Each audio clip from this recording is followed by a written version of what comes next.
China tests air defense missile system near India's border.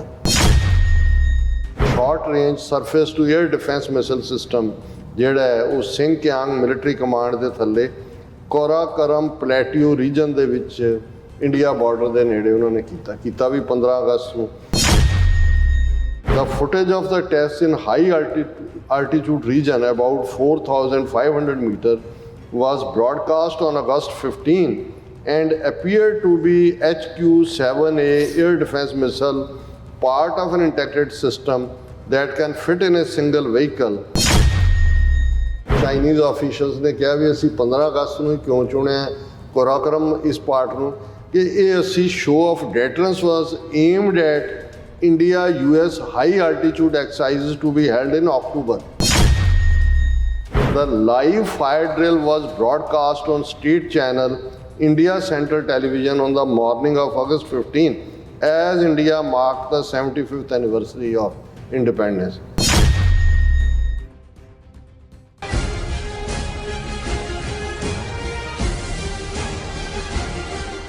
Viewers welcome back to program. So viewers end ਵਾਲੇ section ਵਿੱਚ ਪਹੁੰਚ ਚੁੱਕੇ ਹਾਂ। ਇਸ ਵਿੱਚ ਆਪਾਂ ਗੱਲਬਾਤ ਕਰਨ ਜਾ ਰਹੇ ਹਾਂ ਭਾਰਤ ਤੇ ਚੀਨ ਦੇ ਹਵਾਲੇ ਨਾਲ ਕਿ ਚੀਨ ਨੇ ਭਾਰਤ ਦੀ ਸਰਹੱਦ ਦੇ ਨੇੜੇ ਆਪਣਾ air defence missile system test ਕੀਤਾ ਹੈ ਔਰ ਚੀਨੀ ਮੀਡੀਆ ਅਨੁਸਾਰ 1 ਅਕਤੂਬਰ ਵਿੱਚ ਅਮਰੀਕਾ ਤੇ ਭਾਰਤ ਵੱਲੋਂ ਉਚਾਈ ਤੇ ਕੀਤੀਆਂ ਜਾਣ ਵਾਲੀਆਂ ਫੌਜੀ ਮਸ਼ਕਾਂ ਦੇ ਜਵਾਬ ਵਿੱਚ ਕੀਤਾ ਹੈ। ਸੋ ਇਸ ਬਾਰੇ ਆਪਾਂ ਗੱਲਬਾਤ ਕਰਨ ਜਾ ਰਹੇ ਹਾਂ ਔਰ ਨਾਲ ਹੀ ਰੂਹ ਦੀ ਖੁਰਾਕ ਗੁਰਬਾਣੀ ਵਿਚਾਰ ਇਨਸਾਨ ਤੋਂ ਨਾ ਪਾਈ ਜਾਏਗੀ। ਸੋ ਅਸੀਂ ਚਾਹਾਂਗੇ ਕਿ ਤੁਸੀਂ ਇਸੇ ਤਰ੍ਹਾਂ ਬਣੇ ਰਹਿਣਾ।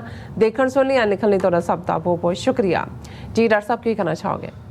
ਦੇਖੋ ਜੋ ਕੁਛ ਭਾਰਤ ਦੇ ਪਾਲਿਸੀ ਮੇਕਰ ਖਾਸ ਤੌਰ 'ਤੇ ਜਿਹੜੀ ਫੋਰਨ ਪਾਲਿਸੀ ਨਾਲ ਜੁੜੇ ਹੋਏ ਲੋਕ ਨੇ, ਜੈ ਸ਼ੰਕਰ ਉਹਨਾਂ ਦਾ ਫੋਰਨ ਮਿਨਿਸਟਰ ਔਰ ਅਜੀਤ ਡੋਵਲ ਰਸ਼ੀਆ ਪਹੁੰਚਿਆ ਹੋਇਆ ਹੈ ਔਰ ਰਸ਼ੀਆ ਦੇ ਨਾਲ ਉਹ ਆਪਣੀ ਕਿਸਮ ਦੀ ਡੀਲ ਬਣਾ ਰਹੇ ਨੇ। ਇੱਧਰ ਅਮਰੀਕਾ ਨੂੰ ਵੀ ਡਿਊਪ ਕਰ ਰਹੇ ਨੇ।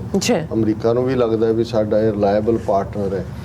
ਪਰ ਇਸ ਸਾਰੇ ਦੇ ਚਲਦਿਆਂ ਚੀਨ ਨੂੰ ਜਿਹੜੀ ਪ੍ਰੋਵੋਕੇਸ਼ਨ ਭਾਰਤ ਵੱਲੋਂ ਦਿੱਤੀ ਜਾ ਰਹੀ ਹੈ, ਜਿਵੇਂ ਉਹਨਾਂ ਦਾ ਜਿਹੜਾ ਇੱਕ ਸ਼ਿਪ ਜਿਹੜਾ ਉਹਨਾਂ ਦੀ ਲੰਕਾ ਦੀ ਪੋਰਟ 'ਤੇ ਆ ਕੇ ਜਿਹਨੇ ਪੜਾਵ ਕੀਤਾ, ਜਾਂ ਉਹਨੂੰ ਲੰਗਰ ਡਾਲਣਾ ਹੀ ਕਹਿੰਦੇ ਨੇ। ਵੈਸੇ ਲੰਗਰ ਲਫ਼ਜ਼ ਇਕੱਲਾ ਖਾਣ ਪੀਣ ਨਾਲ ਨਹੀਂ ਹੈ। ਜਦੋਂ ਜਹਾਜ਼ ਵੀ ਐਂਕਰ ਲਫ਼ਜ਼, ਜਿੱਥੇ ਤੁਸੀਂ ਵੀ ਐਂਕਰ ਹੋ ਪਰ ਇੱਕ ਐਂਕਰਿੰਗ ਉਹਨੂੰ ਵੀ ਕਹਿੰਦੇ ਨੇ ਜਦੋਂ ਕਿ ਜਹਾਜ਼ ਪੜਾ ਕਰਦੇ। ਸੋ 5 ਦਿਨ ਲਈ ਰੁਕਿਆ ਹੋਇਆ ਅਜੇ ਵੀ, ਉਹਨੂੰ ਲੈ ਕੇ ਵੀ ਇੰਡੀਆ ਨੇ ਜਿਹੜੀ ਹੈ ਕਾਮਾ ਰੌਲੀ ਪਾਈ ਔਰ ਚਾਈਨਾ ਨੇ ਉਹਨੂੰ ਸਨੱਬ ਕੀਤਾ ਇੰਡੀਆ ਨੂੰ। ਲੇਕਿਨ ਜਦੋਂ ਇਹ ਹੁਣ 75ਵੀਂ ਐਨੀਵਰਸਰੀ ਦੇ ਨਾਂ ਥੱਲੇ ਆਪਣਾ ਇਸ ਕਿਸਮ ਦਾ ਕਿ ਜੀ ਉਹ ਜਿਹੜੀ ਤੋਪਾਂ ਦੀ ਸਲਾਮੀ ਦਿੱਲੀ 'ਚ ਦਿੱਤੀ ਗਈ ਤਿਰੰਗੇ ਨੂੰ ਜਾਂ ਮੋਦੀ ਨੂੰ, ਉਹ ਹੁਣ ਭਾਰਤ ਦੀਆਂ ਬਣੀਆਂ ਤੋਪਾਂ ਸੀ, ਪਹਿਲੀ ਵਾਰ ਹੋਇਆ ਇਹ। ਲੇਕਿਨ ਇੱਕ ਐਕਟੀਵਿਟੀ ਜਿਹੜੀ ਚਾਈਨਾ ਨੇ ਇਹਨਾਂ ਦੇ ਬਿਲਕੁਲ ਬਾਰਡਰ ਦੇ ਨਾਲ ਲੱਗਦਿਆਂ ਹਾਈ ਐਲਟੀਟਿਊਡ ਦੇ ਉੱਤੇ ਕੀਤੀ, ਉਹਨੂੰ ਭਾਰਤੀ ਮੀਡੀਆ ਨੇ ਗਾਇਬ ਕਰਤਾ। ਇਹ ਚੀਨ ਦਾ ਆਪਣਾ ਢੰਗ ਹੁੰਦਾ ਹੈ ਜਵਾਬ ਦੇਣ ਦਾ। ਔਰ ਅੱਜ ਜਿਹੜਾ ਭਾਰਤ ਦਾ ਪ੍ਰੋਮੀਨੈਂਟ ਅਖਬਾਰ ਹੈ ਸਾਊਥ ਇੰਡੀਆ ਦਾ ਹਿੰਦੂ, ਉਹਦੀ ਖਬਰ ਹੈ China test air defence missile system near India's border. ਹੁਣ ਇਹਦੇ 'ਚ ਕੀ ਹੈ ਕਿ 75ਵੀਂ ਐਨੀਵਰਸਰੀ ਦੇ ਨਾਂ ਥੱਲੇ ਜਦੋਂ ਕਿ ਇੰਡੀਆ ਉੱਥੇ ਸੈਲੀਬ੍ਰੇਟ ਕਰ ਰਿਹਾ, ਉਹਨਾਂ ਨੇ ਚਾਈਨਾ ਦੇ ਸਟੇਟ ਮੀਡੀਆ ਨੇ ਉਹ ਜਿਹੜੀ ਹੈ ਉਹਦੀ ਪੂਰੀ ਫੁਟੇਜ, ਉਹ ਜ਼ਬਾਨੀ ਕਲਾਮੀ ਨਹੀਂ ਕਿ ਜੀ ਇੰਡੀਆ ਵਾਂਗੂ ਖਬਰ ਲਵਾ, ਉਹਦੀ ਪੂਰੀ ਉਹਨਾਂ ਨੇ ਬ੍ਰੌਡਕਾਸਟ ਕੀਤੀ ਹੈ। ਇੱਕ short range surface to air defence missile system ਜਿਹੜਾ ਹੈ ਉਹ ਸਿੰਗਕਿਆਂਗ ਮਿਲਟਰੀ ਕਮਾਂਡ ਦੇ ਥੱਲੇ ਕੋਰਾਕਰਮ ਪਲੇਟਿਊ ਰੀਜਨ ਦੇ ਵਿੱਚ ਇੰਡੀਆ ਬਾਰਡਰ ਦੇ ਨੇੜੇ ਉਹਨਾਂ ਨੇ ਕੀਤਾ ਵੀ 15 ਅਗਸਤ ਨੂੰ। The footage of the tests in high altitude region about 4,500 meter was broadcast on August 15 and appeared to be HQ-7A air defense missile, part of an integrated system that can fit in a single vehicle। ਇਹ south China morning post ਨੇ ਜਿਹੜੀ Hong Kong 'ਚ ਉਹਨੇ report ਕੀਤਾ 15 ਅਗਸਤ ਨੂੰ ਉਹਨਾਂ ਨੇ ਕੀਤਾ ਹਾਈਐਸਟ, ਕਿਉਂਕਿ ਉਹ ਸਾਰੀ ਕੋਰਾਕਰਮ ਰੋਡ ਹੀ ਹੈ ਉਹਦੇ ਪਲੈਟੀਟਿਊਡ 'ਤੇ ਕੀਤਾ। ਫਿਰ ਉਹਨਾਂ ਨੇ ਕਿਹਾ ਕਿ ਵੀ ਇਹ ਜਿਹੜਾ ਚਾਈਨੀਜ਼ ਆਫੀਸ਼ੀਅਲਸ ਨੇ ਕਿਹਾ ਵੀ ਅਸੀਂ 15 ਅਗਸਤ ਨੂੰ ਹੀ ਕਿਉਂ ਚੁਣਿਆ ਕੋਰਾਕਰਮ ਇਸ ਪਾਰਟ ਨੂੰ ਕਿ ਇਹ ਅਸੀਂ show of deterrence was aimed at India-US high altitude exercises to be held in October। Already India ਅਮਰੀਕਾ ਦੇ ਨਾਲ ਮਿਲ ਕੇ ਉਸੇ ਹੀ ਹਾਈ ਐਲਟੀਟਿਊਡ ਦੇ ਉੱਤੇ ਆਪੋਜ਼ਿਟ ਸਾਈਡ ਅਕਤੂਬਰ ਦੇ ਮਹੀਨੇ 'ਚ ਐਕਸਰਸਾਈਜ਼ ਕਰਨਾ, ਤੇ ਅਕਤੂਬਰ ਦਾ ਜਵਾਬ ਉਹਨਾਂ ਨੇ ਇਹਨੂੰ ਕਹਿੰਦੇ ਨੇ ਪ੍ਰੀਐਮਪਟ ਕਰਨਾ। ਬਿਲਕੁਲ ਇਹ ਉਹਨਾਂ ਨੇ ਅਗਸਤ ਦੇ ਵਿੱਚ ਹੀ ਕਰਤਾ ਵੀ ਕੋਈ ਨਹੀਂ ਆ ਜਾਓ। ਇੰਡੀਆ ਨੂੰ ਦੱਸ ਰਹੇ ਨੇ ਕਿ ਭਾਈ ਲੇਖਨ ਅਸੀਂ ਤੁਹਾਨੂੰ ਫਿਰ ਇਹ ਦੱਸਾਂਗੇ। The live fire drill was broadcast on state channel India Central Television on the morning of August 15 as India marked the 75th anniversary of independence। ਉਧਰ ਉਹ 75ਵੀਂ ਮਨਾ ਕੇ ਉਹ ਤਾਂ ਤੋਪਾਂ ਨਾਲ ਕੱਢ ਰਹੇ ਨੇ, ਗੋਲੇ ਛੱਡ ਰਹੇ ਨੇ। ਤੋਪਾਂ ਤਾਂ ਉਹ ਸਾਡੇ ਵੀ ਜਿਹੜੇ ਆਮ ਕਰੂੜ ਚੀਜ਼ਾਂ ਮੜਾ ਕੇ ਕਰਦੇ, ਕਹਿੰਦੇ ਕੀ ਹੈ ਜੇ ਬੰਬ ਬਣਾਤਾ, ਹੋਰ ਤੋਪਾਂ 'ਚ ਉੱਥੇ ਕੀ ਹੈ। ਹੁਣ ਤੁਸੀਂ 21ਵੀਂ ਸਦੀ 'ਚ ਆ ਕੇ ਕਹੋ ਜੀ ਦੇਖੋ ਭਾਰਤ ਦੀਆਂ ਬਣੀਆਂ ਤੋਪਾਂ, ਉਹ ਜਿਨ੍ਹਾਂ ਨਾਲ ਚਾਈਨਾ ਨਾਲ ਤੁਸੀਂ ਮੁਕਾਬਲਾ ਕਰਦੇ ਹੋ ਤਾਂ ਆਰਟੀਫਿਸ਼ੀਅਲ ਇੰਟੈਲੀਜੈਂਸ ਔਰ ਉਸ ਲੈਵਲ ਤੇ ਜਾ ਚੁੱਕੇ ਨੇ ਜਿਹਦੇ 'ਚ ਅਮਰੀਕਨ ਸਮਝਦੇ ਨੇ ਕਿ ਭਾਈ ਇਹਨਾਂ ਨੂੰ ਅਸੀਂ ਕਿਵੇਂ ਰੋਕਣਾ ਹੈ, ਤੇ ਇੰਡੀਆ ਉਹਦੇ 'ਚ ਇਹ ਸਿਰਫ ਆਪਣੇ ਲੋਕਾਂ ਨੂੰ ਬੇਵਕੂਫ ਬਣਾਉਣ ਦੇ ਲਈ ਹੈ। ਔਰ ਇਹ ਜਿਹੜੀ CCTV ਰਿਪੋਰਟ ਉਹਨਾਂ ਨੇ ਸ਼ੋਅ ਕੀਤੀ, ਉਹਦੇ 'ਚ new type of surface to air missile ਜਿਹੜੀ ਕਿ ਲੋ ਫਲਾਈਂਗ ਟਾਰਗੇਟ ਪਲੇਨ ਨੂੰ ਹਿੱਟ ਕਰਦੀ। ਹੁਣ ਉਸ ਕੋਰਾਕਰਮ ਪਲੇਟਿਊ ਤੇ ਇਹ ਦਿਖਾਣਾ, ਔਰ ਉਹਨਾਂ ਨੇ ਇਹ ਕਿਹਾ ਕਿ ਵੀ ਇਹ ਜਿਹੜੀ ਹੈ ਨਵੀਂ type HQ-17A short range air defence ਮਿਸਲ ਹੈ, ਔਰ ਇਹ ਜਿਹੜੀ ਹੈ ਇਹ ਅਸੀਂ ਆਪਣੇ ਉਸ ਆਰਸੇਨਲ ਦੇ ਵਿੱਚ ਇਸ ਨੂੰ ਨਵੇਂ ਸ਼ਾਮਲ ਕੀਤਾ ਔਰ ਉਹਨੂੰ ਸਕਸੈਸਫੁਲੀ ਟੈਸਟ ਕੀਤਾ। ਤਾਂ ਅਸੀਂ ਸਮਝਦੇ ਹਾਂ ਕਿ ਬੇਸ਼ੱਕ ਜਦੋਂ ਅਸੀਂ ਅਮਰੀਕਾ ਦੇ ਹਵਾਲੇ ਨਾਲ ਗੱਲ ਕਰਦੇ ਹਾਂ, ਅਮਰੀਕਨ ਨੀਤੀਆਂ ਆਪਣੇ ਢੰਗ ਨਾਲ ਨੇ, ਆਪਣੇ ਇੰਟਰਸਟ ਨੇ, ਪਰ ਜਿਸ ਕਿਸਮ ਦਾ ਭਾਰਤ ਜਿਹੜਾ ਇਸ ਵੇਲੇ ਇਹ ਪ੍ਰੋਵੋਕੇਸ਼ਨ ਦੀ ਲਾਈਨ ਲੈ ਰਿਹਾ ਹੈ ਚਾਈਨਾ ਦੇ ਨਾਲ, ਇਹਦਾ ਸਫ਼ਰ ਤਾਂ ਲੋਕ ਕਰਨਗੇ ਹੀ ਕਰਨਗੇ। ਔਰ ਮੈਨੂੰ ਵੈਸੇ ਆਪਣੇ ਸਿੱਖ ਸਿਆਸਤਦਾਨਾਂ ਦਾ ਵੀ ਹੈਰਾਨੀ ਹੁੰਦੀ ਹੈ ਕਿ ਅਸੀਂ ਇੱਕ ਬੈਲੈਂਸਡ ਅਪਰੋਚ ਰੱਖ ਕੇ ਨਹੀਂ ਤੁਰ ਰਹੇ। ਸਾਨੂੰ ਇਹ ਦੇਖਣਾ ਪਏਗਾ ਕੁਝ ਮਾਮਲੇ 'ਚ ਜਿੱਥੇ ਸਾਡੀਆਂ ਸਿੰਪਥੀਜ਼ ਅਮਰੀਕਾ ਦੇ ਨਾਲ ਨੇ, ਇੰਟਰਨੈਸ਼ਨਲ ਲੈਵਲ ਦੇ ਉੱਤੇ ਅਸੀਂ ਆਪਣਾ ਇੱਕ ਸਟੈਂਸ ਰੱਖਦੇ ਹਾਂ ਔਰ ਰੱਖਣਾ, ਉੱਥੇ ਅਸੀਂ ਲੋਕਲ ਲੈਵਲ ਦੇ ਉੱਤੇ ਵੀ ਇਹ ਦੇਖੀਏ ਕਿ ਭਾਈ ਚਾਈਨਾ ਜਿਹੜਾ ਹੈ, ਕਿਉਂਕਿ ਪਾਕਿਸਤਾਨ ਆਪਣੇ ਇੱਕ ਉਹਨਾਂ ਦੇ ਆਪਣੇ ਇੰਟਰਸਟ ਚਾਈਨਾ ਨਾਲ ਨੇ, ਔਰ ਜ਼ਾਹਰ ਹੈ China Pakistan military cooperation, China Pakistan economical corridor, ਉਹ ਸਾਰੇ ਅਹਿਮੀਅਤ ਵਾਲੇ ਨੇ। ਪਰ ਸਾਨੂੰ ਦੇਖਾ ਦੇਖੀ ਉੱਥੇ ਆਪਣੀ ਦੇਸ਼ ਭਗਤੀ ਸਾਬਤ ਕਰਨ ਦੇ ਲਈ ਜਿਹੜੇ ਉੱਥੇ ਕਈ ਖਾਮਖਾ ਚਾਈਨਾ ਦੇ ਅਗੇਂਸਟ ਸਟੇਟਮੈਂਟਾਂ ਦਿੰਦੇ ਨੇ ਭਾਰਤ ਦੇ ਹਾਕਮਾਂ ਨੂੰ ਖੁਸ਼ ਕਰਨ ਦੇ ਲਈ, ਉਹਨਾਂ ਨੂੰ ਇਹ ਦੇਖਣਾ ਚਾਹੀਦਾ ਹੈ ਕਿ ਭਾਈ ਸਾਡੇ ਇੰਟਰਸਟ ਕੱਲ ਨੂੰ ਸਾਨੂੰ ਅਮਰੀਕਾ ਦੀ ਮਦਦ ਦੀ ਲੋੜ ਵੀ ਹੈ। ਪੋਸੀਬਲ ਹੈ ਇੱਕ ਸਟੇਜ ਦੇ ਉੱਤੇ ਜਿਹੜਾ ਹੈ ਉਹ ਸਾਨੂੰ ਜੇ local all politics is local, ਉਹਦੇ 'ਚ ਸਾਡੇ ਇੰਟਰਸਟ ਕਿਤੇ ਕਿਸੇ ਨਾਲ ਵੀ ਜੁੜੇ ਹੋ ਸਕਦੇ ਨੇ। ਸੋ ਅਸੀਂ ਇੱਕ ਬੈਲੈਂਸਡ ਪਹੁੰਚ ਰੱਖ ਕੇ ਤੁਰੀਏ, ਔਰ ਅੱਜ ਅਸੀਂ ਟਾਈਮ ਸਿਰ ਤੁਰ ਰਹੇ ਹਾਂ। ਔਰ ਕਲੋਜ਼ਿੰਗ ਤੋਂ ਪਹਿਲਾਂ ਅਜੇ ਸ਼ਬਦ ਅੱਜ ਲੰਮਾ ਹੈ, ਉਨਾ ਸ਼ੁਕਰ ਰਹਿਣਾ ਨਹੀਂ ਤੁਹਾਡਾ, ਕਿਉਂਕਿ ਉਨਾ ਹੀ ਵਕਤ ਉਹਦੇ 'ਚ ਵੱਧ ਲੱਗ ਜਾਣਾ।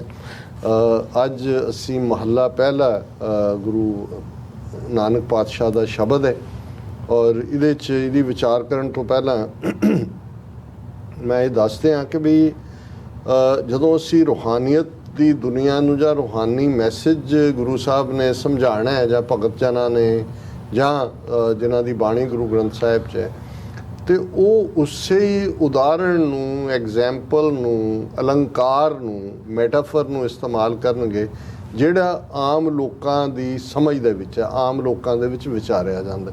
ਹੁਣ ਜਦੋਂ ਗੁਰਬਾਣੀ ਦੇ ਵਿੱਚ ਪਤੀ ਪਤਨੀ ਦਾ ਰਿਸ਼ਤਾ ਜਾਂ ਪਿਆਰੇ ਤੇ ਪਿਆਰ ਦਾ ਰਿਸ਼ਤੇ ਦੀ ਗੱਲ ਹੁੰਦੀ ਹੈ, ਜਾਂ ਇਹ ਸਾਰੇ ਦਾ, ਸੋ ਇਹ ਬੰਦੇ, ਕਿਉਂਕਿ ਬੰਦੇ ਲਈ ਸਭ ਤੋਂ ਅਜ਼ੀਜ਼ ਇਹ ਰਿਸ਼ਤੇ ਨੇ, ਦੁਨੀਆਦਾਰੀ 'ਚ ਰਹਿੰਦੇ ਆ।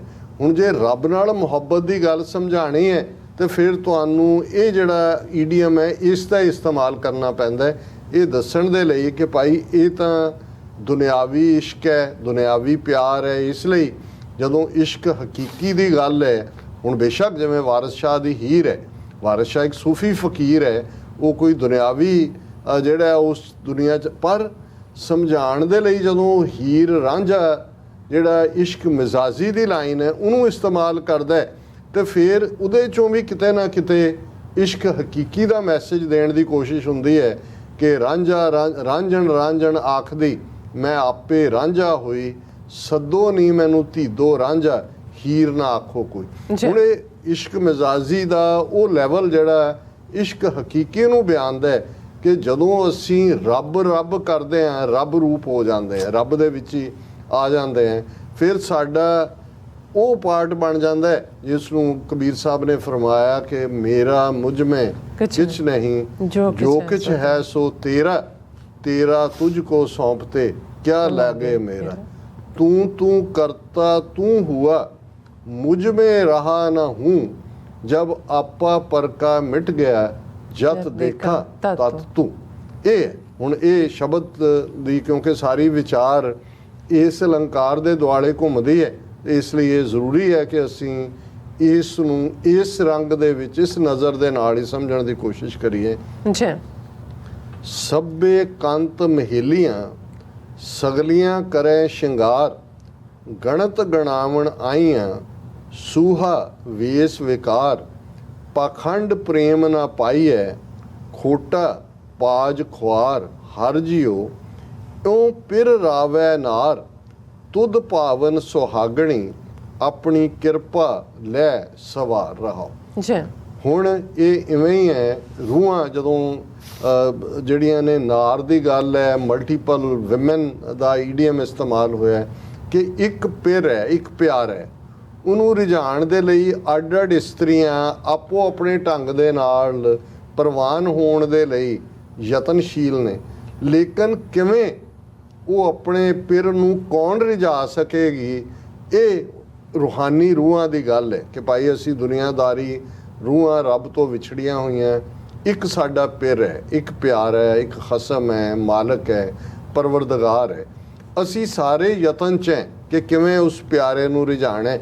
ਔਰ ਇਹੀ ਯਤਨ ਦੁਨੀਆਦਾਰੀ ਦੇ ਵਿੱਚ ਵੀ, ਕਿਉਂਕਿ ਅੱਜ ਅਸੀਂ ਜਦੋਂ ਦੇਖਦੇ ਹਾਂ ਮੈਰਿਡ ਲਾਈਫ, ਵਨ ਮੈਰਿਜ ਦਾ ਕਨਸੈਪਟ ਹੈ, ਲੇਕਿਨ ਇੱਕ ਪੀਰੀਅਡ ਸੀ ਜਦੋਂ ਮਲਟੀਪਲ ਵਾਈਫਸ ਨੇ, ਉਹਨਾਂ ਦੇ ਵਿੱਚ ਵੀ ਕਿ ਭਾਈ ਕੌਣ ਜਿਹੜੀ ਹੈ ਉਹ ਮਹਾਰਾਜਿਆਂ ਦੇ ਵੀ ਪਟਰਾਣੀ ਵੱਡੀ ਹੈ, ਕੌਣ ਜਿਹੜੀ ਹੈ ਉਹਨੂੰ ਰਾਜੇ ਨੂੰ ਪਿਆਰੀ ਹੈ, ਕੌਣ ਜਿਹੜੀ ਹੈ ਉਹ ਜ਼ਿਆਦਾ ਨੇੜੇ ਆ ਆਪਣੇ ਹਸਬੈਂਡ ਦੇ। ਸੋ ਇਹ ਕਿਉਂਕਿ ਸਮਾਜਿਕ ਤੌਰ ਦੇ ਉੱਤੇ ਅੱਜ ਦੇ ਹਵਾਲੇ ਨਾਲ ਅਸੀਂ ਪੁਰਾਣੇ ਪੀਰੀਅਡ ਨੂੰ ਨਹੀਂ ਅੰਡਰਸਟੈਂਡ ਕਰ ਸਕਦੇ ਕਿ ਭਾਈ ਹੁਣ ਰਹਾਓ ਇਹੀ ਹੈ, ਹਰ ਜਿਉ ਇਉਂ ਪਿਰ ਰਾਵੈ ਨਾਰ, ਕਿ ਭਾਈ ਕਿਵੇਂ ਪਿਆਰਾ ਆਪਣੇ ਜਿਹੜਾ ਉਸ ਕਿਸੇ ਨੂੰ ਆਪਣੇ ਗਲ ਨਾਲ ਲਾਉਂਦਾ, ਆਪਣਾ ਬਣਾਉਂਦਾ।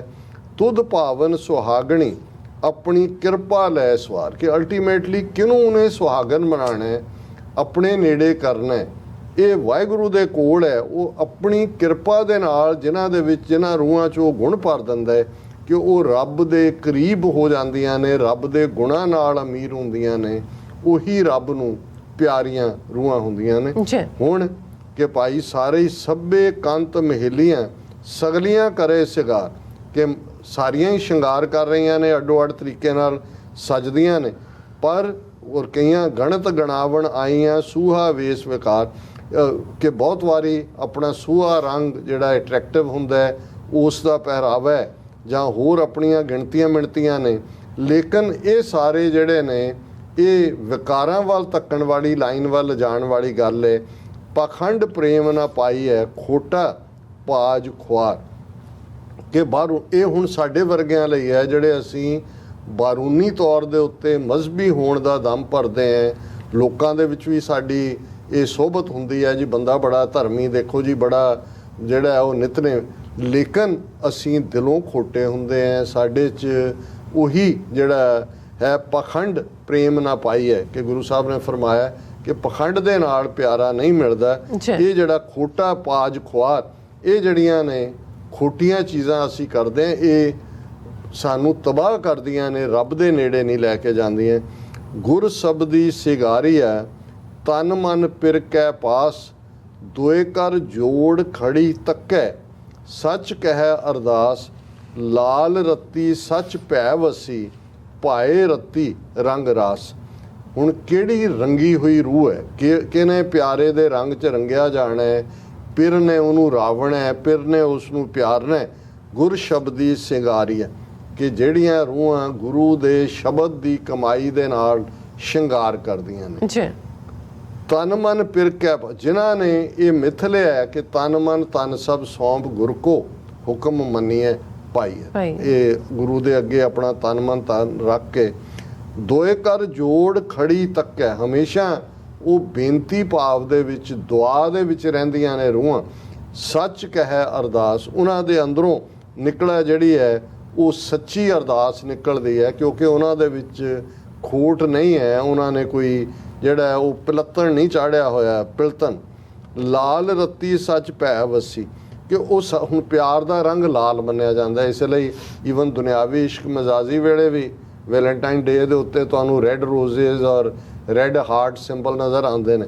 ਇੱਥੇ ਵੀ ਗੁਰਬਾਣੀ 'ਚ ਜਦੋਂ ਵੀ ਕਿਸੇ ਦਾ ਸੱਚੇ ਪਿਆਰ ਦੀ ਗੱਲ ਕੀਤੀ ਹੈ ਰੱਬ ਦੇ ਨਾਲ, ਤੇ ਲਾਲ ਰੱਤੀ ਸੱਚ ਭੈ ਵਸੀ, ਕਿ ਉਹ ਹੁਣ ਲਾਲ ਰੰਗ ਕ੍ਰਿਮਜ਼ਨ ਅੰਗਰੇਜ਼ੀ ਦੇ ਵਿੱਚ ਅਸੀਂ ਕਹਿੰਦੇ, ਇਹ ਮੀਅਰ ਰੈੱਡ ਨਹੀਂ ਹੈ, ਕ੍ਰਿਮਜ਼ਨ ਜਿਹੜਾ ਸੂਹਾ ਰੰਗ ਹੈ, ਸੂਰਜ ਚੜ੍ਹਦੇ ਡੁੱਬਦੇ ਵੇਲੇ ਸਾਨੂੰ ਨਜ਼ਰ ਆਉਂਦਾ ਹੈ, ਡੁੱਬਦੇ ਵੇਲੇ, ਕਿ ਲਾਲ ਰੱਤੀ ਸੱਚ ਭੈ, ਜਿਹੜੀਆਂ ਪਿਆਰ ਦੇ ਵਿੱਚ ਡੁੱਬੀਆਂ ਹੋਈਆਂ ਰੂਹਾਂ ਨੇ ਉਹ ਸੱਚ ਦੇ ਵਿੱਚ ਜੀਵਨ ਜਿਉਂਦੀਆਂ, ਰੱਬ ਦੇ ਭੈ ਭਾਵਨੀ ਦੇ ਵਿੱਚ ਵਸਦੀਆਂ। ਰੱਤੀ ਰੰਗ ਰਾਸ, ਇਹੀ ਉਹਨਾਂ ਦੀ ਰਾਸ ਹੈ ਕਿ ਰੱਬ ਦੇ ਪਿਆਰ ਦੇ ਵਿੱਚ ਉਹਨਾਂ ਨੇ ਆਪਣਾ ਆਪਾ ਸਮਰਪਿਤ ਕਰਨਾ ਹੈ। ਪ੍ਰੀ ਕੀ ਚੇਰੀ ਕਾਂਢੀ ਹੈ, ਲਾਲੀ ਮਾਨੈ ਨਾਓ, ਸਾਚੀ ਪ੍ਰੀਤ ਨਾ ਟੁੱਟਈ, ਸਾਚੇ ਮੇਲ ਮਿਲਾਓ, ਸ਼ਬਦ ਰੱਤੀ ਮਨ ਵੇਦਿਆ, ਹਉ ਸਦ ਬਲਿਹਾਰੇ ਜਾਓ। ਕਿ ਉਹੀ ਪਿਆਰੇ ਦੇ ਰੰਗ ਵਿੱਚ ਰੰਗੀ ਹੋਈ ਮੰਨੀ ਜਾਏਗੀ। ਕਾਂਢੀਆ ਹੁੰਦਾ ਕਿ ਮੰਨਣਾ, ਜਿਹਨੂੰ ਅਸੀਂ ਕਹਿੰਦੇ ਹਾਂ ਜਗ ਮੈਂ ਉੱਤਮ ਕਾਂਢੀਏ, ਕਾਂਢੀਏ ਕਿ ਵੀ ਉਹੀ ਉੱਤਮ ਮੰਨੇ ਜਾਣਗੇ, ਵਿਰਲੇ ਜਿਹੜੇ ਵਿਰਲੇ ਨੇ। ਪ੍ਰੀ ਕੀ ਚੇਰੀ ਕਾਂਢੀ ਹੈ, ਲਾਲੀ ਮਾਨੈ ਨਾਓ, ਕਿ ਜਿਹੜੀਆਂ ਰੂਹਾਂ ਰੱਬ ਦੇ ਪਿਆਰ ਵਿੱਚ ਰੰਗੀਆਂ ਹੋਈਆਂ ਲਾਲ ਰੱਤੀਆਂ ਨੇ ਉਹੀ ਮੰਨੀਆਂ ਜਾਣਗੀਆਂ। ਤੇ ਜਿਹੜੀਆਂ ਇਸ ਪੱਧਰ ਤੱਕ ਪਹੁੰਚ ਗਈਆਂ, ਸਾਚੀ ਪ੍ਰੀਤ ਨਾ ਟੁੱਟਈ, ਸਾਚੇ ਮੇਲ ਮਿਲਾਓ, ਉਹਨਾਂ ਦੀ ਪ੍ਰੀਤ ਪਿਆਰ ਸੱਚਾ, ਉਹਨਾਂ ਦੀ ਉਹ ਪ੍ਰੀਤ ਕਦੇ ਨਹੀਂ ਟੁੱਟਦੀ, ਸੱਚ ਦੇ ਨਾਲ ਸੱਚੇ ਨਾਲ ਉਹਨਾਂ ਦਾ ਮੇਲ ਹੁੰਦਾ ਹੈ। ਸ਼ਬਦ ਰੱਤੀ ਮਨ ਵੇਦਿਆ, ਹਉ ਸਦ ਬਲਿਹਾਰੈ ਜਾਉ। ਗੁਰੂ ਸਾਹਿਬ ਕਹਿੰਦੇ ਨੇ ਕਿ ਮੈਂ ਉਹਨਾਂ ਤੋਂ ਸਦ ਬਲਿਹਾਰ ਜਾਂਦਾ, ਕੁਰਬਾਨ ਜਾਂਦਾ, ਕਿ ਉਹ ਰੂਹਾਂ ਸ਼ਬਦ 'ਚ ਰੱਤੀਆਂ ਹੋਈਆਂ, ਸ਼ਬਦ ਦੇ ਨਾਲ ਉਹਨਾਂ ਦਾ ਮਨ ਵਿੰਨਿਆ ਹੋਇਆ, ਵੇਦਿਆ ਹੋਇਆ, ਜਿਹਨੂੰ ਇਹ ਬਾਰ-ਬਾਰ ਅਸੀਂ ਪੜ੍ਹਦੇ ਹਾਂ ਕਿ ਭਾਈ ਕਿਵੇਂ ਜਿਹੜਾ ਉਹ ਪਿਆਰਾ ਮਿਲੇ ਤੇ ਸ਼ਬਦ ਨਾਲ ਮਨ ਦਾ ਵਿੰਨਿਆ ਜਾਣਾ। ਸਾ ਧਨ ਰੰਡ ਨਾ ਬੈਸਈ, ਜੇ ਸਤਿਗੁਰ ਮਾਹੇ ਸਮਾਏ, ਪਿਰ ਰਸਾਲੂ ਨੌ ਤਨੋ, ਸਾਚੋ ਮਰੈ ਨਾ ਜਾਏ, ਨਿਤ ਰਵੈ ਸੁਹਾਗਣੀ, ਸਾਚੀ ਨਦਰ ਰਜਾਏ। ਹੁਣ ਇੱਕ ਪਾਸੇ ਉਹ ਰੂਹਾਂ ਨੇ ਜਿਹੜੀਆਂ ਪਿਆਰੇ ਦੇ ਪਿਆਰ 'ਚ ਰੰਗੀਆਂ ਹੋਈਆਂ, ਉਹ ਸੁਹਾਗਣਾ ਨੇ। ਇੱਕ ਪਾਸੇ ਦੁਹਾਗਣ ਰੰਡੀਆਂ, ਰੰਡੀ ਲਫ਼ਜ਼ ਗੁਰੂ ਸਾਹਿਬ ਨੇ ਇਸਤੇਮਾਲ ਕੀਤਾ ਹੈ, ਵਿਡੋਡ, ਕਿ ਭਾਈ ਜਿਹੜੀਆਂ ਸਤਿਗੁਰ ਦੇ ਵਿੱਚ ਨਹੀਂ ਸਮਾਈਆਂ ਹੋਈਆਂ, ਪ੍ਰੀਤ ਦੇ ਵਿੱਚ ਨਹੀਂ ਨੇ, ਉਹ ਮਾਨੋ ਵਿਧਵਾ ਵਾਂਗ ਨੇ, ਕਿਉਂਕਿ ਉਹਨਾਂ ਨੂੰ ਇਹ ਸਮਝ ਨਹੀਂ ਆਈ ਕਿ ਉਹ ਪਿਆਰਾ ਕਿੰਨਾ ਰਸ ਨਾਲ ਭਰਿਆ ਹੋਇਆ ਨਾਮ ਦਾ ਖਜ਼ਾਨਾ ਹੈ। ਉਹ ਹਮੇਸ਼ਾ ਸਾਹਿਬ ਮੇਰਾ ਨੀਤ ਨਵਾਂ ਨੌ ਤਨੋਂ ਹੈ, ਕਿ ਉਹਨਾਂ ਨੂੰ ਕਦੇ ਵੀ ਉਸ ਸੱਚੇ ਦੇ ਪਿਆਰ ਦੇ ਵਿੱਚ ਮਰਨਾ ਹੀ ਨਹੀਂ ਆਇਆ। ਔਰ ਨਿਤ ਰਵੈ ਸੁਹਾਗਣੀ ਸਾਚੀ ਨੇ। ਪਰ ਦੂਸਰੇ ਪਾਸੇ ਜਿਹੜੀਆਂ ਸੁਹਾਗਣ ਰੂਹਾਂ ਨੇ, ਰੱਬ ਨਾਲ ਜਿਨ੍ਹਾਂ ਨੇ ਆਪਾ ਅੰਦਰ ਜੋੜਿਆ ਹੋਇਆ, ਸ਼ਬਦ ਨਾਲ ਵਿੰਨੀਆਂ ਹੋਈਆਂ ਨੇ, ਨਿਤ ਉਹ ਹਮੇਸ਼ਾ ਰੋਜ਼ਾਨਾ ਵਾਹਿਗੁਰੂ ਦੀ ਉਸ ਯਾਦ ਦੇ ਵਿੱਚ ਜੁੜੀਆਂ ਹੋਈਆਂ, ਪਿਆਰੇ ਦੇ ਆਨੰਦ ਨੂੰ ਮਾਣਦੀਆਂ ਨੇ। ਔਰ ਉਹਨਾਂ ਦੇ ਉੱਤੇ ਹੀ ਨਦਰ ਰਜ਼ਾਏ, ਔਰ ਰਜ਼ਾ 'ਚ ਜਿਉਣ ਵਾਲੀ ਜਿਹੜੀਆਂ ਰੂਹਾਂ ਨੇ ਉਹਨਾਂ ਦੇ ਉੱਤੇ ਰੱਬ ਦੀ ਨਜ਼ਰ ਹੈ। ਸਾਚ ਧੜੀ ਮਨ ਮਾਢੀ ਹੈ, ਕਾਪੜ ਪ੍ਰੇਮ ਸਿਗਾਰ, ਚੰਦਨ ਚੀਤ ਵਸਾਇਆ, ਮੰਦਰ ਦਸਵਾਂ ਦਵਾਰ, ਦੀਪਕ ਸ਼ਬਦ ਵਿਗਾਸਿਆ, ਰਾਮ ਨਾਮ ਉਰਹਾਰ। ਕਿ ਜਿਸ ਤਰ੍ਹਾਂ ਕਿਸੇ ਦੇ ਮੱਥੇ ਦੇ ਉੱਤੇ ਚੰਦਨ ਦਾ ਟਿੱਕਾ ਲੱਗਾ ਹੁੰਦਾ, ਉਹਨਾਂ ਦੇ ਬਹੁਤ ਜਿਹੜੇ ਨੇ ਉਹਨਾਂ ਨੇ ਆਪਣੀਆਂ ਮੀਡੀਆਂ ਕੀਤੀਆਂ ਹੁੰਦੀਆਂ ਵਾਲਾਂ ਦੀਆਂ, ਔਰ ਬੜੇ ਸ਼ਿੰਗਾਰ ਕੀਤੇ ਹੁੰਦੇ ਨੇ। ਪਰ ਦੂਸਰੇ ਪਾਸੇ ਜਿਹੜੇ ਸੱਚ ਨਾਲ ਜੁੜੀਆਂ ਹੋਈਆਂ ਰੂਹਾਂ ਨੇ, ਉਹ ਸੱਚ ਦਾ ਹੀ ਉਹਨਾਂ ਨੇ ਮੀਡੀਆਂ ਨੇ, ਸੱਚ ਦਾ ਹੀ ਉਹਨਾਂ ਦਾ ਸ਼ਿੰਗਾਰ ਹੈ, ਤੇ ਉਹਨਾਂ ਦੇ ਅੰਦਰ ਚੰਦਨ ਵਸਦਾ। ਔਰ ਉਹਨਾਂ ਦਾ ਦਸਵਾਂ ਦੁਆਰ ਦਾ ਮਤਲਬ ਹੈ ਕਿ ਧੁਰ ਅੰਦਰ ਉਹਨਾਂ ਦੇ ਉਸ ਵਾਹਿਗੁਰੂ ਦੀ ਪ੍ਰੀਤ ਹੁੰਦੀ ਹੈ, ਕਿਉਂਕਿ ਦੀਪਕ ਸ਼ਬਦ ਵਿਗਾਸਿਆ, ਉਹਨਾਂ ਦੇ ਦਿਲ ਦੇ ਅੰਦਰ ਰੱਬ ਦੇ ਯਾਦ ਪਿਆਰ ਦਾ ਦੀਵਾ ਲੋ ਬਲਦੀ ਹੁੰਦੀ ਹੈ, ਰਾਮ ਨਾਮ ਉਰਹਾਰ। ਔਰ ਉਹਨਾਂ ਨੇ ਇੱਕ ਦੁਨਿਆਵੀ ਸ਼ਿੰਗਾਰ ਕਰਨ ਵਾਲੀਆਂ, ਇਹ ਆਸ਼ੀ 'ਚ ਜੀਵਨ ਜੀਣ ਵਾਲੀਆਂ ਰੂਹਾਂ ਨੇ। ਪਰ ਇੱਧਰ ਉਹ ਨੇ ਕਿ ਜਿਨ੍ਹਾਂ ਨੇ ਹਾਰ, ਉਰਹਾਰ ਹੁੰਦਾ ਗਲੇ ਦਾ ਹਾਰ, ਕਿ ਉਹਨਾਂ ਨੇ ਵਾਹਿਗੁਰੂ ਦੇ ਪਿਆਰ ਦਾ, ਉਸ ਦੇ ਨਾਮ ਦਾ ਜਿਹੜਾ ਉਹ ਗਾਰਲੈਂਡ ਪਾਇਆ ਹੋਇਆ। ਨਾਰੀ ਅੰਦਰ ਸੋਹਣੀ, ਮਸਤਕ ਮਣੀ ਪਿਆਰ, ਸੋਭਾ ਸੁਰਤ ਸੁਹਾਵਣੀ, ਸਾਚੈ ਪ੍ਰੇਮ ਅਪਾਰ, ਬਿਨ ਪਿਰ ਪੁਰਖ ਨਾ ਜਾਣੇ, ਸਾਚੇ ਗੁਰ ਕੈ ਹੇਤ ਪਿਆਰ। ਕਿ ਉਹ ਵਾਹਿਗੁਰੂ ਨਾਲ ਜੁੜੀ ਹੋਈ ਰੂਹ ਅੰਦਰੋਂ ਵੀ ਸੋਹਣੀ ਹੈ, ਉਸ ਦਾ ਦੇ ਮਸਤਕ ਦੇ ਉੱਤੇ ਵੀ ਜਿਹੜਾ ਹੈ ਉਹ ਉਸ ਪਿਆਰ ਦੇ ਰੱਬ ਦੇ ਉਸ ਜਲੌ ਨੂੰ ਦੇਖਿਆ ਜਾ ਸਕਦਾ ਹੈ। ਉਹਨਾਂ ਦੀ ਸੁਰਤ ਵੀ ਸੁਹਾਵਣੀ ਹੈ ਕਿਉਂਕਿ ਉਹਨਾਂ ਦੀਆਂ ਯਾਦਾਂ 'ਚ ਵਾਹਿਗੁਰੂ ਹੈ। ਉਹ ਸਾਰੇ ਪਾਸੇ ਉਸ ਵਾਹਿਗੁਰੂ ਦੇ ਪ੍ਰੇਮ 'ਚ ਰੱਤੀਆਂ ਰੂਹਾਂ ਨੇ। ਔਰ ਦੂਸਰੀਆਂ ਜਿਹੜੇ ਟੁੱਟੀਆਂ ਹੋਈਆਂ ਰੂਹਾਂ ਨੇ ਉਹ ਪਿਆਰੇ ਦੇ ਉਸ ਪਿਆਰ ਨੂੰ ਜਾਣ ਹੀ ਨਹੀਂ ਸਕਦੀਆਂ ਜਦੋਂ ਤੱਕ ਉਸ ਦੇ ਨਾਲ ਉਹ ਤੁਰ ਅੰਦਰੋਂ ਜੁੜਦੀਆਂ ਨਹੀਂ ਨੇ, ਕਿਉਂਕਿ ਉਹ ਨਿਸ ਅੰਧਿਆਰੀ ਸੁੱਤੀਏ ਕਿਉਂ ਪਿਰ ਬਿਨ ਰੈਣ ਵਿਹਾਏ, ਅੰਕ ਜਲੋ ਤਨ ਜਾਲਿਓ ਮਨ ਤਨ ਜਲ ਬਲ ਜਾਏ, ਜਾ ਧਨ ਕੰਤ ਨਾ ਰਾਵੀਆ ਤਾਂ ਬਿਰਥਾ ਜੋ ਬਨ ਜਾਏ। ਹੁਣ ਜਿਹੜੀਆਂ ਰੂਹਾਂ ਰੱਬ ਨਾਲ ਨਹੀਂ ਜੁੜਦੀਆਂ ਨਿਸ ਅੰਧਿਆਰੀ ਕਿ ਉਹ ਜ਼ਿੰਦਗੀ ਦੀ ਹਨੇਰੀ ਰਾਤ ਵਿੱਚੋਂ ਗੁਜ਼ਰ ਰਹੀਆਂ, ਉਹਨਾਂ ਦੇ ਅੰਦਰ ਕੋਈ ਚਾਨਣ ਨਹੀਂ ਹੈ, ਹਨੇਰੇ 'ਚ ਉਹਨਾਂ ਦੀ ਜ਼ਿੰਦਗੀ ਹੈ ਕਿਉਂਕਿ ਔਰ ਉਹਨਾਂ ਨੂੰ ਪਿਆਰਾ ਨਹੀਂ ਮਿਲਿਆ। ਕਿਵੇਂ ਉਹਨਾਂ ਦੀ ਜ਼ਿੰਦਗੀ ਰੱਬ ਦੀ ਯਾਦ ਤੋਂ ਬਿਨਾਂ, ਰੱਬ ਤੋਂ ਟੁੱਟ ਕੇ ਕਿਵੇਂ ਕੋਈ ਰੂਹ ਜੀ ਸਕਦੀ ਹੈ? ਗੁਰੂ ਸਾਹਿਬ ਨੇ ਕਿਹਾ ਵੀ ਉਹ ਸਾਰਾ ਹੀ ਅੰਕ ਜਲੋ ਤਨ ਜਾਲਿਓ ਮਨ ਤਨ ਜਲ ਬਲ, ਕਿ ਉਹਨਾਂ ਦਾ ਸਭ ਕੁਝ ਹੀ ਸੜ ਜਾਣਾ ਚਾਹੀਦਾ ਹੈ ਜਿਹੜੀਆਂ ਰੂਹਾਂ ਰੱਬ ਦੀ ਯਾਦ ਤੋਂ ਬਿਨਾਂ ਆਪਣਾ ਜੀਵਨ ਜਿਉਂਦੀਆਂ ਨੇ। ਜਾ ਧਨ ਕੰਤ ਨਾ ਰਾਵੀ ਹੈ ਤਾਂ ਬਿਰਥਾ ਜੋ ਬਨ ਜਾਏ, ਕਿ ਇਹ ਤੁਹਾਨੂੰ ਜ਼ਿੰਦਗੀ ਮਿਲੀ ਸੀ ਜਿਉਣ ਦੇ ਲਈ, ਰੱਬ ਨਾਲ ਪ੍ਰੀਤ ਪਾਣ ਦੇ ਲਈ। ਭਈ ਪ੍ਰਾਪਤ ਮਾਨੁਖ ਦੇ ਹੁਰੀਆ ਗੋਬਿੰਦ ਮਿਲਣ ਕੀ ਇਹ ਤੇਰੀ ਬਰੀ ਹੈ। ਇਹੀ ਵਾਰ ਸੀ ਗੋਬਿੰਦ ਨਾਲ ਮਿਲਣ ਦੀ, ਪਰ ਕਿਉਂਕਿ ਅਸੀਂ ਇਹ ਟੁੱਟ ਕੇ ਰੱਬ ਨਾਲੋਂ ਇਸ ਨੂੰ ਬਿਰਥਾ ਗਵਾਇਆ, ਬਿਰਥਾ ਜੋ ਬਨ ਜਾਏ। ਤੇ ਅਖੀਰਲੇ ਪਦੇ 'ਚ 8ਵੇਂ ਪਦੇ 'ਚ, ਕਿਉਂਕਿ ਅਸ਼ਟਪਦੀਆਂ ਨੇ ਸਾਰੇ ਸ਼ਬਦਾਂ ਦੀਆਂ, ਸੇਜੈ ਕੰਤ ਮਹਿਲੜੀ ਸੂਤੀ ਬੂਝ ਨਾ ਪਾਏ, ਹਉ ਸੁੱਤੀ ਪਿਰ ਜਾਗਣ ਕਿਸ ਕੋ ਪੁੱਛੋ ਜਾਏ, ਸਤਿਗੁਰ ਮੇਲੀ ਪੈ ਵਸੀ ਨਾਨਕ ਪ੍ਰੇਮ ਸਖਾਏ। ਸੇਜੈ ਕੰਤ ਮਹਿਲੜੀ ਕਿ ਸੂਤੀ ਬੂਝ ਨਾ ਪਾਏ, ਇੱਕ ਉਹ ਨੇ ਜਿਹੜੀ ਮਾਇਆ ਦੇ ਹਨੇਰੇ ਦੇ ਵਿੱਚ ਸੁੱਤੀਆਂ ਰੂਹਾਂ, ਉਹਨਾਂ ਨੂੰ ਕਦੇ ਵੀ ਇੱਕ ਪਾਸੇ ਉਹ ਨੇ ਟੁੱਟੀਆਂ ਹੋਈਆਂ, ਮਹਿਲੜੀ ਲਫ਼ਜ਼ ਉਹਨਾਂ ਲਈ ਹੈ ਰੱਬ ਤੋਂ ਟੁੱਟੇ ਹੋਏ। ਤੇ ਹਉ ਸੁੱਤੀ ਪਿਰ ਜਾਗਣਾ ਕਿਸ ਕੋ ਪੁੱਛੋ ਜਾਏ, ਕਿ ਉਹਨਾਂ ਦੇ ਲਈ, ਕਿਉਂਕਿ ਉਹ ਸੁੱਤੀਆਂ ਹੋਈਆਂ ਰੂਹਾਂ ਨੇ, ਉਹਨਾਂ ਲਈ ਰੱਬ ਦੀ ਮੁਹੱਬਤ ਦਾ ਕੋਈ ਮਤਲਬ ਨਹੀਂ ਹੈ। ਇਵੇਂ ਹੀ ਹਨੇਰੇ ਦੇ ਵਿੱਚ ਉਹਨਾਂ ਦੀ ਜ਼ਿੰਦਗੀ ਬੀਤ ਜਾਂਦੀ ਹੈ। ਸਤਿਗੁਰ ਮੇਲੀ ਪੈ ਵਸੀ ਨਾਨਕ ਪ੍ਰੇਮ ਸਿਖਾਏ, ਪਰ ਜਿਹੜੀਆਂ ਰੂਹਾਂ ਉਸ ਦੇ ਪ੍ਰੇਮ ਦੇ ਵਿੱਚ ਰੰਗੀਆਂ ਗਈਆਂ, ਸਤਿਗੁਰ ਨੇ ਉਹਨਾਂ ਨੂੰ ਆਪਣੇ ਨਾਲ ਮਿਲਿਆ, ਉਹਨਾਂ ਦੀ ਜ਼ਿੰਦਗੀ ਭੈ ਭਾਵਨੀ ਦੇ ਵਿੱਚ ਗੁਜ਼ਰਦੀ ਹੈ। ਔਰ ਉਹੀ ਜਿਹੜੀਆਂ ਨੇ ਹਮੇਸ਼ਾ ਉਸ ਗੁਰੂ ਨਾਨਕ ਪਾਤਸ਼ਾਹ ਯਾਦ ਦਹਾਨੀ ਕਰਵਾਉਂਦੇ ਨੇ ਕਿ ਵਾਹਿਗੁਰੂ ਮੇਰੇ ਨਾਲ ਵਸਦਾ, ਨਾਨਕ ਪ੍ਰੇਮ ਸਿਖਾਏ। ਉਹ ਹਮੇਸ਼ਾ ਹੀ ਮੇਰੇ ਨਾਲ ਹੈ, ਮੇਰਾ ਸਖਾ ਹੈ, ਮੇਰਾ ਮਿੱਤਰ ਹੈ, ਮੇਰਾ ਪਿਆਰਾ ਹੈ, ਔਰ ਮੈਂ ਉਸ ਤੋਂ ਬਲਿਹਾਰ ਸਦ ਬਲਿਹਾਰ ਕੁਰਬਾਨ ਸਦ ਕੁਰਬਾਨ। ਜੀ ਡਾਕਟਰ ਸਾਹਿਬ, ਤੁਹਾਡਾ ਬਹੁਤ ਬਹੁਤ ਸ਼ੁਕਰੀਆ। ਤੁਸੀਂ ਅੱਜ ਦੇ ਐਮ ਇਸ਼ੂ ਤੇ ਅੱਜ ਦਾ ਵਿਚਾਰ ਸਾਡੇ ਦਰਸ਼ਕਾਂ ਨਾਲ ਸਾਂਝਾ ਕੀਤਾ। ਸੋ ਇਸ ਨਾਲ ਆਪਣੇ ਵਿਊਅਰਸ ਕੋਲ ਨੇ ਇਜਾਜ਼ਤ। ਵਿਊਅਰਸ, ਸਾਡੇ ਪ੍ਰੋਗਰਾਮ ਦਾ ਸਮਾਂ ਇੱਥੇ ਸਮਾਪਤ ਹੁੰਦਾ। ਤੁਸੀਂ ਆਪਣੀ ਰਾਏ ਤੇ ਸੁਝਾਅ ਸਾਨੂੰ ਭੇਜਣਾ ਭੁੱਲਣਾ ਸਾਡੇ ਇਸ ਪਤੇ ਤੇ SOS@tvreporter.tv ਤੇ ਅਸੀਂ ਆਪਣਾ ਪ੍ਰੋਗਰਾਮ ਲੈ ਕੇ ਫਿਰ ਦੁਬਾਰਾ ਤੁਹਾਡੇ ਰੂਬਰੂ ਹੋਵਾਂਗੇ। ਤਦ ਤੱਕ ਲਈ ਮੈਨੂੰ ਤੇ ਆਪਣਾ ਸੁਣਾ ਗਿਆ ਦਿਓ। ਦੇਖਦੇ ਰਹੋ TV 84, ਬੁਲਾ ਦਿਓ ਫਤਿਹ। ਵਾਹਿਗੁਰੂ ਜੀ ਕਾ ਖਾਲਸਾ, ਵਾਹਿਗੁਰੂ ਜੀ ਕੀ ਫਤਿਹ। ਰੱਬ ਰਾਖਾ।